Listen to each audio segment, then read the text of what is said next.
With this being my second time traveling to Salem, Ohio, I was still impressed with the beauty of this quaint little town, home of the Salem Italian American Bocce Club.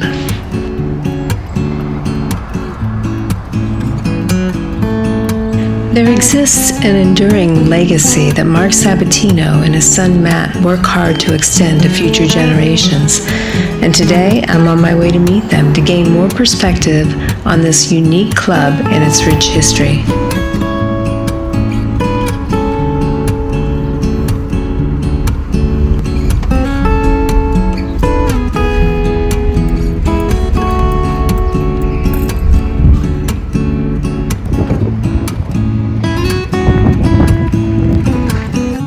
Italian American Club is a private, social, ethnic organization with over 600 members. But this is our third location. We moved here in 1948. 1970, we put the addition on the back for a banquet room with capacity for 100 people, full kitchen upstairs. We put a deck on the back, semi-covered. Put the bocce courts in.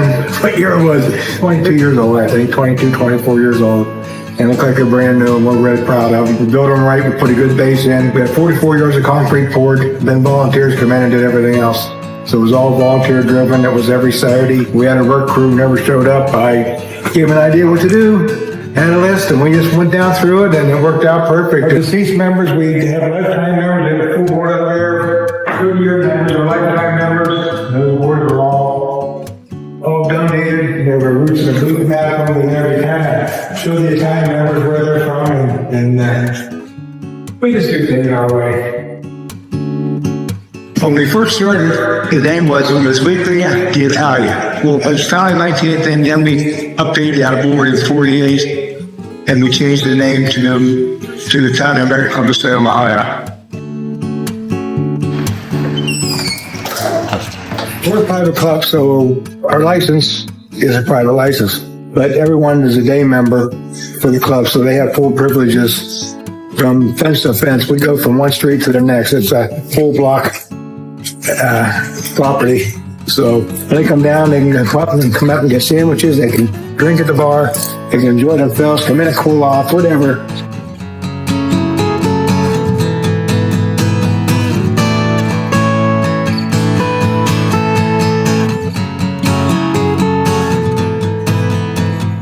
Everything you see, other than the concrete in the building, was all volunteer. Throughout our conversation, Mark never failed to emphasize the importance of the members who unselfishly volunteered time and money to make the club what it is today.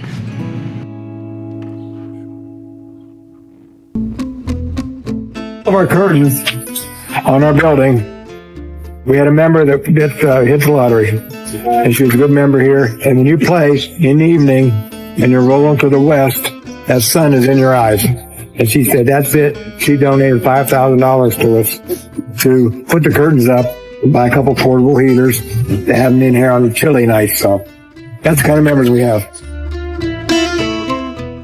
This has something I put together. It kind of sums things up. It has all our volunteers. I told them, promised them a long time ago that I would do that. And we did it. We're making these picnic tables, and people come by and say, hey, you guys selling those? And we're not selling them, we're making for ourselves. That bar came out of my house. It didn't come out easy. They had to tear it apart to get it out. We brought it down here, and it's been here ever since. Yeah, we've had those since day one. It was just another member's idea. It was my brother, and he had a cabinet shop, and they said, we're going to make those, and they made them, and they work out great for us. Just flip them over. And they've been hanging there for 20 years, 22 years. So.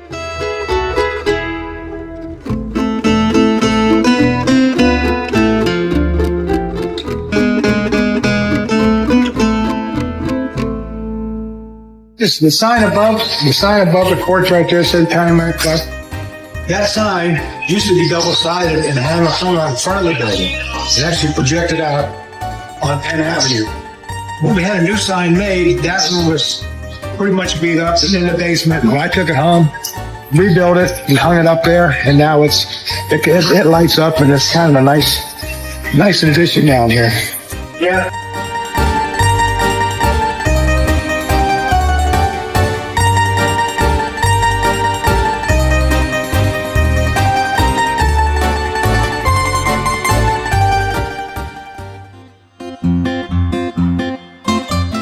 we had a Rocco tournament. Rocco was a retailer. He was a tailor in town. He also owned the Avalon Inn up in Boardman, and he had a bocce court up there. And he was a member here. When he passed away, they had their first Rocco Mango tournament up on Broadway, and we were there for that. We hosted it for 10 years, and the charity was juvenile diabetes. We raised $22,000 in 10 years for juvenile diabetes. Right there, December 31st, 2001. Temperature was 20 degrees. Wind chill was in the teens. Every day of us came down to play, and the society wasn't even on a building. We're playing down there on the course, all bundled up. Matt had some pictures of it. That was the old take the picture and he develops himself. No, nobody had cell cameras, cell phones and stuff like that long ago. People were honking their horns because they were watching us play, and then traffic was getting jammed up out on Lincoln Avenue right there because we were playing in the cold down here. And it was fun. We played by the winter rules, and the winter rules were whatever's on the court stays on the court.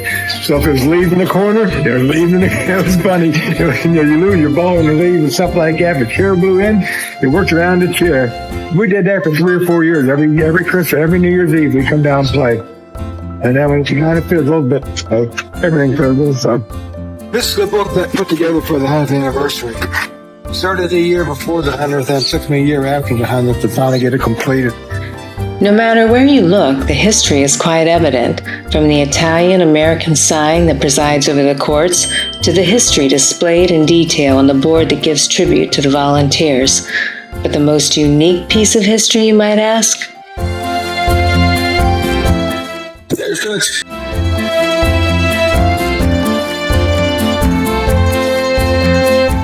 We call this Toots's Court.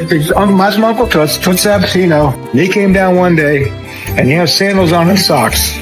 And one of the members said, "You can't wear sandals and socks."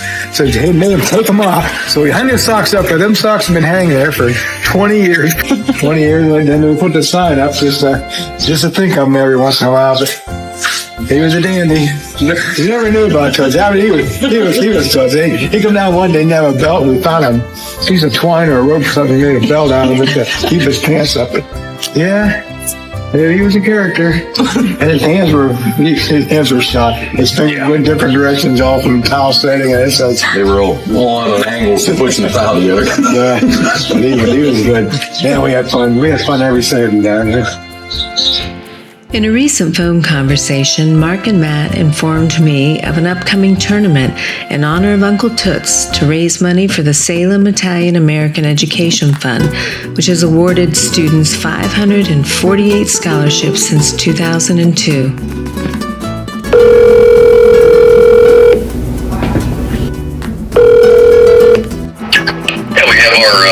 Memorial coming up on August 2nd, 3rd, and 4th. There's a Friday bracket at 6 p.m., a Saturday 9 a.m. and 4 p.m., and then 12 teams return Sunday for a 12-team playoff at 9 a.m. We might have a different menu planned for each day, so you don't have to worry about food. But, I mean, that's about it. So it's two-person, $100 a team, 100% payout. We'll be doing a 50-50 for the scholarship fund.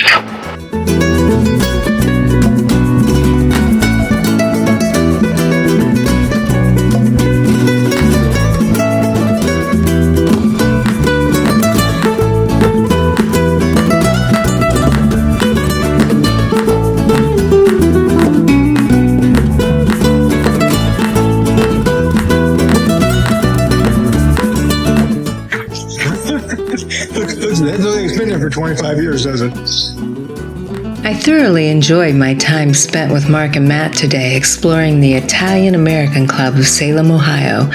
And if you haven't been here yet, my hope is that you will come enjoy the hospitality and venue in one of the upcoming bocce tournaments. But for now, ciao, and be on the lookout for the next episode of The Clubs We Love.